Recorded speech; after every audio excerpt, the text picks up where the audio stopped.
Halo kawan-kawan IPA, perkenalkan saya Arif Agung Wibowo.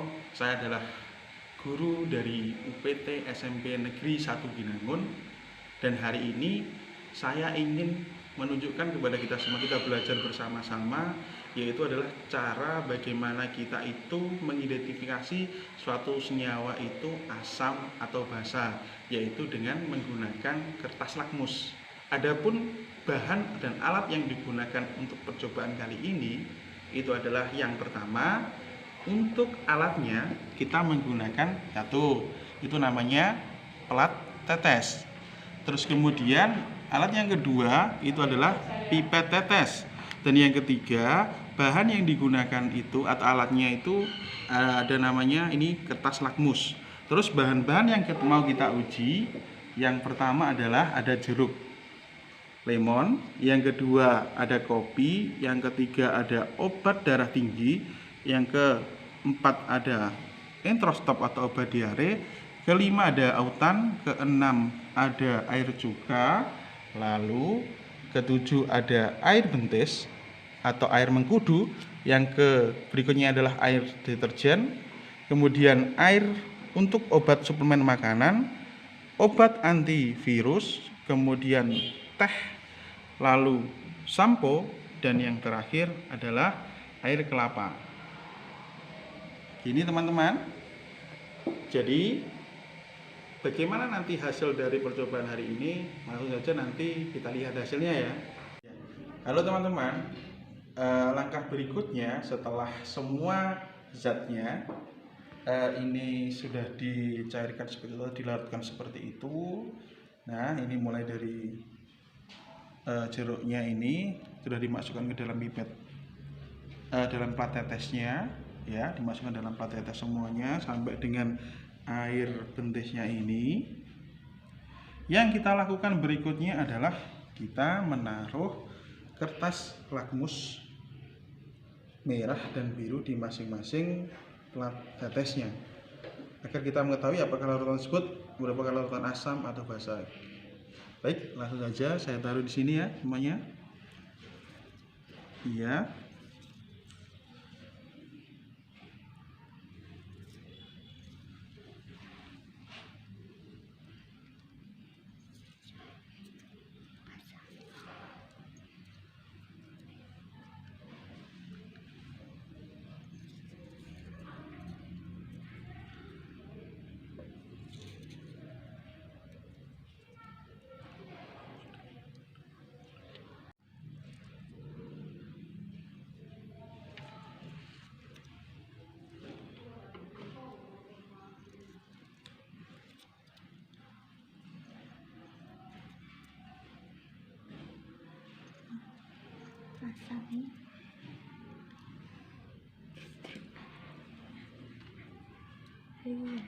Langsung dari percobaan yang kita lakukan dengan kertas lakmus ini, ternyata untuk jeruk itu memberikan warna merah untuk lakmus biru dan merah untuk lakmus merah.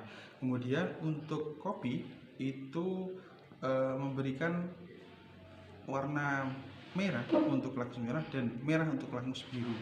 Berikutnya untuk obat darah tinggi itu biru untuk lakmus merah dan biru untuk lakmus biru.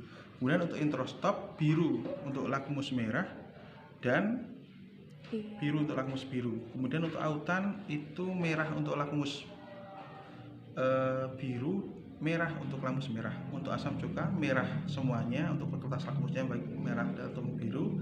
Kemudian untuk air kelapa itu memberikan warna yang tidak sedikit ada perubahan, atau maksudnya hampir bersifat netral tapi lebih ke arah asam. Jadi birunya agak kemerahan sementara merahnya tetap merah.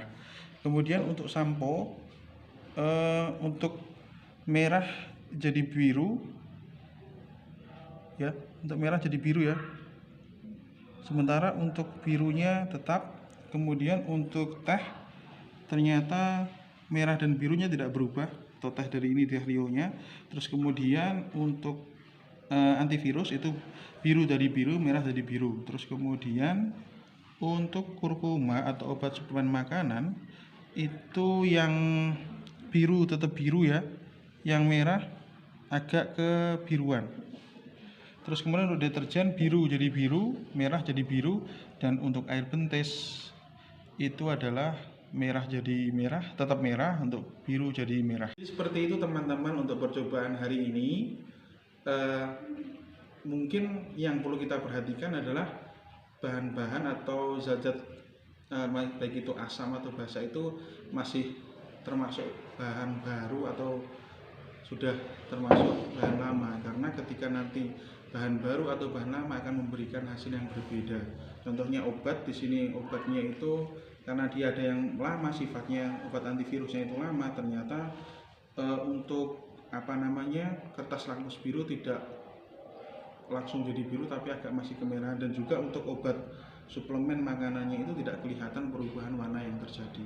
Mungkin itu yang perlu dilakukan, jadi teman-teman harus teliti kembali obat-obat yang digunakan dalam mengidentifikasi apakah itu senyawa asam ataupun senyawa basa. Terima kasih dari saya untuk percobaan yang pertama ini. Saya akhiri. Assalamualaikum warahmatullahi wabarakatuh. Halo teman-teman IPA lagi, kita percobaan yang berikutnya ya, yaitu kita menambahkan di larutan deterjen, kemudian air cuka, kemudian air garam di dalam kertas lakmus, baik itu merah maupun biru. Kita mau mengidentifikasi apakah deterjen, air cuka, dan garam itu termasuk asam, basa, atau netral. Untuk itu, marilah bersama-sama kita lakukan percobaan ini. Langkah yang pertama adalah kita mengambil larutan ini ya. Ya, langkah pertama adalah deterjennya ditaruh di sini. Nah, seperti ini. Nah, terus berikutnya ambil lagi garamnya.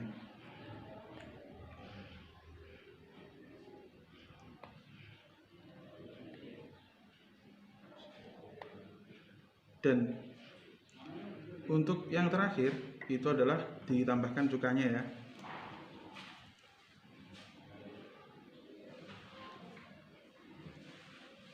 Oke.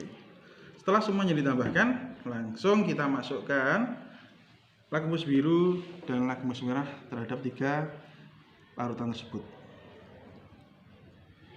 Oke, masukkan ya, biru, biru, biru, kemudian merah, merah, merah, kemudian merah. Maaf, merahnya di sini. Oke, setelah dicampurkan ternyata untuk deterjen kertas lakmus biru tetap biru, merah jadi biru, air cuka ini kertas lakmus merah tetap merah, untuk yang biru jadi merah. Untuk sementara untuk yang air garam itu untuk kertas lakmus merah tetap merah, biru tetap biru. Jadi dalam hal ini ditunjukkan bahwasanya deterjen itu bersifat basa, air cuka bersifat asam, dan garam bersifat netral. Itu saja dari saya. Terima kasih. Assalamualaikum warahmatullahi wabarakatuh.